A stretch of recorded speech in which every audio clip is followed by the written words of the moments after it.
রাষ্ট্রনায়ক বানানোর মাধ্যমে বাংলাদেশের গত 55 বছরে যে বঞ্চনা তৈরি হয়েছে, যে জুলুমতন্ত্র তৈরি হয়েছে, যে মাফিয়াতন্ত্র তৈরি হয়েছে, তার কবর রচনা করতে হবে। 1.5 বছর জুড়ে পরে একজন নেতা এসেছেন, নেতা আসার পরে তার বিভিন্ন ধরনের পরিকল্পনার কথা বলছেন।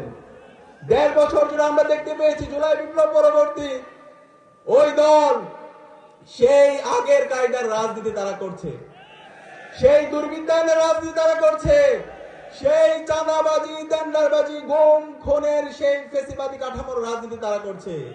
তাদের মধ্যে কোনো সংস্কার নেই। যেই সংস্কার করার জন্য জুলাই বিপ্লবে শহীদদের জীবন দিয়েছে, তার কোনো পরিবর্তন আমরা ওই দলের মধ্যে দেখতে পাই না। আমরা দেখতে পেয়েছি ওই দল নিজেদের মধ্যে অন্তর্কুন্দলে তারা ডাবল সেঞ্চুরি করেছে। যে দল নিজেদের দলের নেতা কর্মীদেরকে অন্তর্কুন্দলে মেরে ফেলে, সেই দলের হাতে কিভাবে একটা রাষ্ট্র নিরাপদ হতে পারে? সুতরাং আমরা অনুরোধ করব ওই দলের নেতৃবৃন্দকে, আপনারা এই গুন্ডাদেরকে সামলান। চাঁদাবাজি, টেন্ডারবাজি, রাজনীতি, মাফিয়াতন্ত্রের রাজনীতি 5 আগস্ট চ্যাপ্টার ক্লোজ হয়ে গেছে। সুতরাং ওই রাজনীতি চলবে না। ইতিমধ্যে ছাত্ররা জানিয়ে দিয়েছে তাদের অবস্থান। আপনাদের যে অবস্থান ছিল শহীদ জিয়া এবং বেগম জিয়া থাকতে, আপনার দলের যে অবস্থান ছিল সেই অবস্থান আজকে আপনারা আপনাদের ভুল রাজনীতির কারণে আপনারা হারিয়ে ফেলেছেন।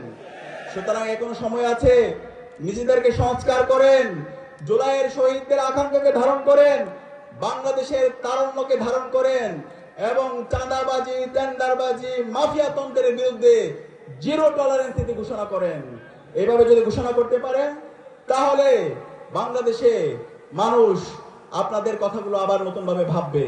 আমি একই সাথে অনুরোধ করব, আজকে আমরা দেখতে পাচ্ছি যে এই জুলাই বিপ্লব হয়েছিল বাংলাদেশের সংস্কারের জন্য, যে জুলাই বিপ্লব হয়েছে বাংলাদেশে ইনসাফ কায়েম করার জন্য, সেই জুলাই বিপ্লবের সনদের আইনি ভিত্তি দেওয়ার জন্য যে গণভোট, সেই গণভোটে হাকে বিজয় করার জন্য ওই রাজনৈতিক দল এখন পর্যন্ত কোনো ক্যাম্পেইন করছে না। তারা এই নিয়ে ন্যায়ের পক্ষে অবস্থান করছে। যারা ন্যায়ের পক্ষে অবস্থান করছে, আপনাদেরকে 12 ফেব্রুয়ারি আগে বাংলাদেশের সর্বস্তরের জনতা আপনাদের বিরুদ্ধে গণরায় দিয়ে দিবে। ইতিমধ্যে আপনাদের পরাজয় হয়ে গেছে। সুতরাং আমাদের যারা আজকের ছাত্র জনতা এখানে উপস্থিত হয়েছেন, আপনাদেরকে অনুরোধ করব, আগামী 12 ফেব্রুয়ারি যে নির্বাচন হবে, সেই নির্বাচনে আমরা যে 2টা ভোট দিব, একটা হচ্ছে গণভোট। সেই গণভোটে হায়ের পক্ষে আমাদের প্রত্যেকটা জায়গায় ক্যাম্পেইন করতে হবে। আমরা কি পারবো ইনশাআল্লাহ? হা মানে হলো বাংলাদেশ, হা মানে হলো ইনসাফ, হা মানে হলো আজাদি, না মানে হলো গোলামি। আমরা আর গোলামি চাই না, আমরা আর কোনো মাফিয়াতন্ত্র চাই না, আমরা আর কোনো চাঁদাবাজি টেন্ডারবাজি চাই না।